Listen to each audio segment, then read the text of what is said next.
For the last 5 days, I've been in the trenches taking grenades in the comment section, and I had to make this video. I usually don't like to dwell on topics like this too long. I like to move on, but I got to put the last nail in this coffin. I got to address the insanity in the comment section from the cult of high intensity video I did last week. I want to start out by saying you're probably going to see some things from me that are a little new or a little unfamiliar maybe. I'm upping my content production schedule. For years, I was doing 4 to 6 videos a month. Now I'm trying to do that per week. Halloween's a few days away. So yesterday I put a list of my 11 favorite most effed up horror movies.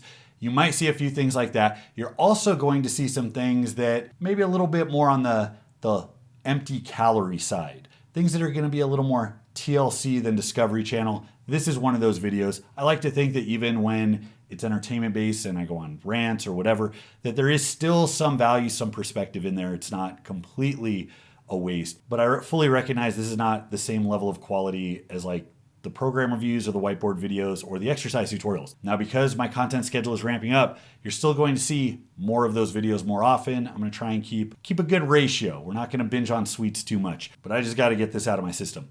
This shit just goes deeper than I ever could have imagined. I had heard people comment about the culture, but I had no idea. So I made this video last week. It's primarily about this guy, Jay Vincent, who's pushing high intensity and explicitly says, if you don't train this way, you're wrong. Now, most of the HIIT community cites the same two guys, Yates and Menser. They're the most well-known and recognizable. But Jay specifically is pushing a method of training that doesn't look anything like what Yates and Menser did. There was also a lot of controversy over whether or not they actually did low volume training. Somebody shared a workout that Dorian Yates had endorsed from like 1991 that was all pyramid sets. So there is, I think, reason to believe that a lot of these guys had a lot more volume, a lot more work in their training than many of the disciples think.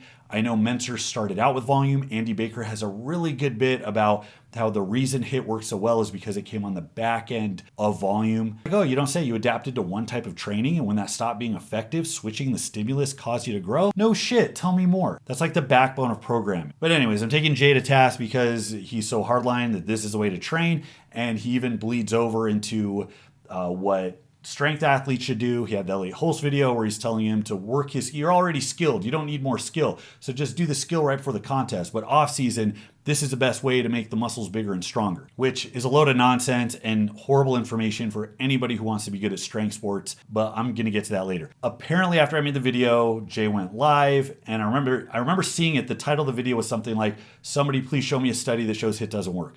Which right off the bat is like just a horrible, like weird, bad faith tactic, because the issue is not really had by anybody that HIIT doesn't or cannot work. It is with the hardline statements about it is the only way to work, or all of the beliefs they have about the way the human body grows that aren't based in reality. Like the only thing that matters is effort, or the only thing that matters are the effective reps. That's insane. It's backwards, and it's verified by 150 years of barbell sports and bodybuilding and physique culture that show that not to be the case. There are other variables. Emphasizing one involves de-emphasizing the others, but there are multiple variables and they can all be leveraged to grow size and strength. And what happens when you get used to one? You plateau, you stop responding. When you adapt to it, it renders the stimulus inert. It just becomes another day at the office. The most intelligent thing you can do is not to put your head down and just say progressive overload and try to go harder, harder, harder. No, the most intelligent thing you can do is turn one of the dials, do a little more work than you're used to, or a little more intensity, or a little more density. Adjust your training and watch yourself grow again. I need like an intervention when it comes to the comments because I keep saying like I'm not going to engage with them anymore. Don't go and check my work because that is not my best self. I'm aware of that. Talked to my wife about it. We got a counselor, looking into getting a priest. This is like an extension of like compulsive behavior mixed with like poor anger management. I'm aware of it. I'm working on it. Now, when I do get set off, it's because I see one of two things. Either one, I see the idiot trolls that just want to anonymously act like assholes on my feed. I know I'm getting like territorial over imaginary internet space, like don't come onto my channel and post your BS. But anyways, that sets me off. Or the people that have all of this unearned confidence in the things they're saying that are just absolutely wrong and not based in anything. And I saw a shit ton of that. I really like engaging with the comments because there's a lot of people that watch this channel diligently, that contribute a lot to the conversation. I even like talking to people that have different perspectives than I do. when they're willing and open to have a conversation. There were a couple of guys from the HIT side of things that seemed to have that vibe, and I engaged with them accordingly. And I think there were some good back and forth, some good conversations. Overwhelmingly though, like 95% of the people that were blatantly HIT promoters were bottom of the barrel. You had people that were just trying to wear this scientific jargon like a mask, but it's like if you're a native speaker, you can hear what a fluent speaker sounds like. It's like if somebody was illiterate, but then they insist that they help you with your English homework. It doesn't make any sense. You could hear when they use this jargon that they're using it as an affectation to try and present the illusion of being intelligent or educated. It sounded like it was coming from people who just, they haven't been within 10 square miles of a research lab, haven't read through textbooks, haven't even had a passing interest in science as a discipline. It's just something they want to appeal to because a guy they like on YouTube cited some studies. So now it's like you can say, oh, the science. The attempts at appealing to the evidence-based side of things were just so horrifically bad. It was a lot of people just saying, where are the studies? We have studies. Jay's given studies. Where are your studies? Which by itself gives away how little involvement the individual has in any STEM field. Even so much as a chemistry lab at a junior college, you get some sense of how the type of work you do that leads to a study is like one puzzle piece of like a million-piece jigsaw puzzle, and you got to take a step back and look at the whole picture. And these people are trying to take one puzzle piece and try to say, oh, it's a dolphin. It's a dolphin, right? It's a dolphin. Like real quick to put this to rest.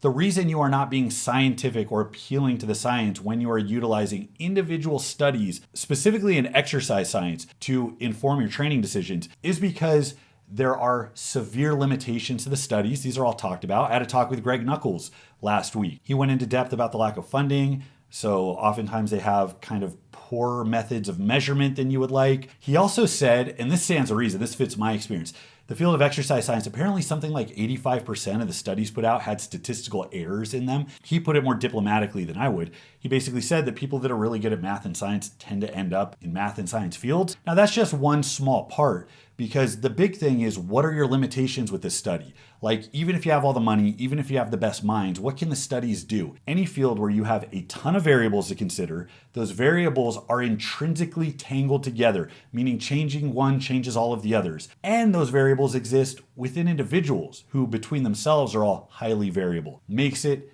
extremely hard, if not outright impossible, to control for these variables the way you want to. You also have to operationalize things. So like in psychology, if you're trying to study happiness, well, how do you measure happiness? You have to have a proxy for that. And there's a whole bunch of assumptions that go into it. So you end up with this replication crisis because all of the variability, each little point at which has its own little like wiggle room, its little play in the joints.